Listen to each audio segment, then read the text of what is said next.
Penny will be our next speaker. Do you want to come to my party? Yeah. So Penny, for those who haven't seen Penny before, just a quick introduction. Penny received training in communication and leadership from Toastmasters International. She achieved a competent communicator award and an advanced communicator bronze award. She is proactive on the speaking circuit. She has been invited to speak at blue chip companies such as DBS, UBS, Goldman, Citi, Julius B. Dell, AIA, Great Eastern, Road, UPS, ACCA, FedEx, and PwC.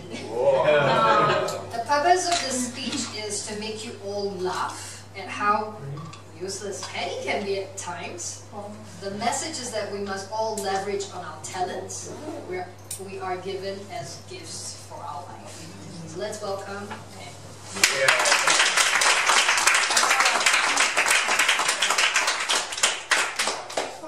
Start. Wow, if I could just say from my perspective a little bit here and there. And now, I mean, I haven't started yet, but now I'm going to be talking about stupidity in parties, and I feel rather embarrassed about that. However, I just had to say that. Agora, good evening to you, and to the President too. We all love a party, I'm sure. Yes. They're feisty, they're frenetic, fearful, fearless, and wonderful, captivating music. Do you all like to go to a party? Yes. Hands up. Yes. Of course. Anticipation and excitement. But my dinner parties, ladies and gentlemen, can be rather in trepidation. Let me share my story, if I may. When I was married in the UK, first married, it was so important, expected, to give the dinner party of the season. Ladies and gentlemen, I'm a woman. I cannot cook. I'm an absolute freak. I just don't know. I'm rather useless. But our friends John and Chris, lovely John, lawyer, Chris in interior design, blonde and beautiful, and ladies and gentlemen, Decora, such an amazing dinner party giver. So I am just a mere mortal in comparison with Chris. However, here we are at the dinner party, John and Chris sitting having cocktails, and I'm just thinking that in a minute after my cocktail, I should go into the kitchen where my boring chicken casserole is waiting to be served. So this was my moment in my kitchen, my shiny new kitchen, my honeymoon kitchen. I had no idea, ladies and gentlemen, how to use. Let's put the potatoes on.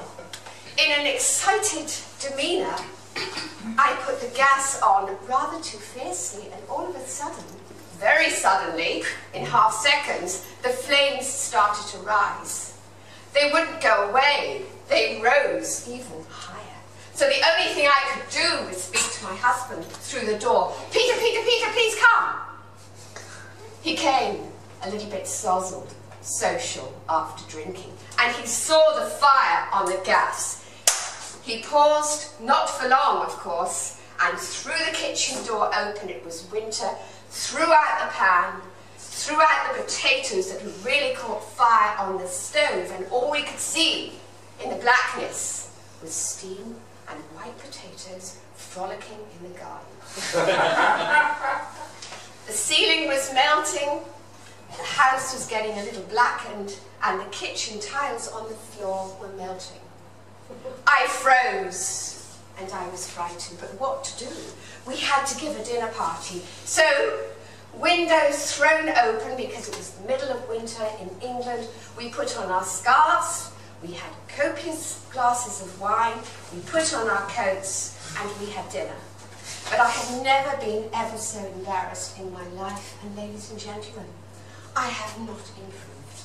Many years later, ladies and gentlemen, in London, another dinner party, another expectation. This time, Brett and Gail, wine bar owners,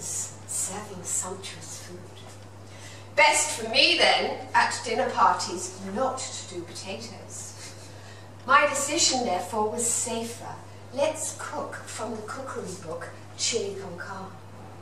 It took me 3 days, ladies and gentlemen. I scoured the cookery book to make sure that it was fine. Amazing, but it was fine. At the beginning, as it came out of the oven. But as I caught from the oven a large orange bowl of casserole and saw, like I'm seeing you, excited faces, I tripped. And so did the bowl. Everything catapulted across the ceiling. Lucky for me, the solidity of the food was still there. So again, we ate. I was embarrassed, and I stared at Gail all the time because her coiffured hair had a little bit of chili con carne on the end. Peter, my husband, was a banker, and it was a good job in a way because every 2 years we left town to go to another town. Therefore, I could escape and disrupt another dinner party in another place. Third dinner party, ladies and gentlemen, back with my darling John and Chris, back in Wales, just outside England. We had very, very boring also Hazel and Dave over. She was chubby. She ate too much food. Surprisingly enough, ladies and gentlemen, the chicken casserole again, the repeated dish, because I only knew one, was perfect. No hiccups. But then I cheated a little bit because I had to serve dessert. I went to the very expensive and inclusive patisserie shop to buy Black Forest Gatto. So after chicken casserole, Black Forest Gatto was escorted in by me. And in my nervousness, I cut my finger, and there was blood. John, my best friend, hilarious John, he said, "Oh, ladies and gentlemen, let's have dessert. I hope you all like blood." Dessert. So not only can I create fire, not only can I create food thrown around in my party, but I can also create blood. Hopeless. But, Agora, ladies and gentlemen, if you are making mistakes, and we do in our life, never mind, I make them all the time. I've worked my career on making mistakes, still in Singapore. But we all in this room, ladies and gentlemen, have talent. Use your talent. Keep growing. As President says, keep being effective. Believe, and you will succeed to another level. Ladies and gentlemen, that is my real message to you. Forget the trivia of being disappointing in the kitchen, and the men are looking and they're thinking, I'm glad I never married Penny Radcliffe. But do come to my party tomorrow. I'm inviting you all. But please bring your anoraks and your masks and your plasters. Thank you very much, Agora.